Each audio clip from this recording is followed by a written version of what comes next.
আসসালামু আলাইকুম ছোট্ট বন্ধুরা, তোমরা কেমন আছো? আশা করি সবাই ভালো আছো। তো আজকে আমি তোমাদেরকে ফিলিস্তিন নিয়ে অনেক সুন্দর একটি গল্প বলবো। তোমরা যারা আমার এই গল্পটি দেখছো তারা অবশ্যই আমার চ্যানেলটিকে সাবস্ক্রাইব করে দাও। তো চলো গল্পটি শুরু করি। একটা ইঁদুর এক কৃষকের বাড়িতে গর্ত খুঁড়ে সেই গর্তের মধ্যে বসবাস করত। একদিন সেই ইঁদুর দেখতে পেল সেই কৃষক বাজার থেকে একটি ব্যাগে করে একটি ইঁদুর মারার ফাঁদ নিয়ে এসেছে। সেই কৃষকের বাড়িতে আবার একটা কবুতর, একটা মুরগি আর একটা ছাগল ছিল। সেই ইঁদুর সর্বপ্রথম কবুতরের কাছে গিয়ে বলল, ভাই কবুতর, আজকে তো তোমার মালিক ইঁদুর মারার একটা ফাঁদ নিয়ে এসেছে। ইঁদুরের এই কথা শুনে কবুতর বলল, তাতে আমার কি? ওই ফাঁদ তো আমাকে মারার জন্য আনেনি, এনেছে তোমাকে মারার জন্য। এটা তোমার সমস্যা, তুমিই বোঝো। কবুতরের এই কথা শুনে সেই ইঁদুরটি নিরাশ হয়ে মুরগির কাছে যে ওই ইঁদুর মারার ফাঁদের কথাটা বলল। তখন মুরগিও ওই একই কথা বলল, ভাই এটা তো তোমার সমস্যা, এর সাথে তো আমার কোনো লেনা দেনা নাই। মুরগির কথা শুনে সেই ইঁদুর আরো হতাশ হয়ে ছাগলের কাছে গিয়ে ওই ইঁদুর মারার ফাঁদটার কথা বলল।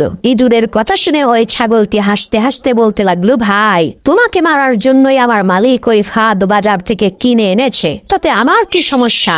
আমি তো খুবই আরামে আছি।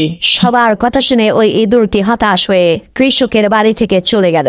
এদিকে কৃষকের ঘরে পেতে রাখা ইঁদুর মারার ফাঁদের মধ্যে একটা সাপ আটকে গেল। আর রাতের অন্ধকারে ওই কৃষকের স্ত্রী ইঁদুর মনে করে যখনই ওই ইঁদুর মারার ফাঁদটাকে হাত দিয়ে ধরেছে, আর অমনি সাথে সাথে সাপটা কৃষকের স্ত্রীর হাতে কামড় বসিয়ে দিল। তখন কৃষক তার স্ত্রীকে বাঁচানোর জন্য হাকিম কবিরাজি নিয়ে আসলো। হাকিম সাহেব চিকিৎসা দিয়ে বললেন, এই সাপে কাটা রোগীকে কবুতরের স্যুপ খাওয়াতে হবে, তাহলে ইনশাআল্লাহ খুব দ্রুতই সে সুস্থ হয়ে যাবে। সেই কৃষক হাকিমের কথা শুনে তার স্ত্রীকে বাঁচানোর জন্য ওই বাড়িতে থাকা কবুতরটিকে জবাই করে স্যুপ বানিয়ে তার স্ত্রীকে খেতে দিল।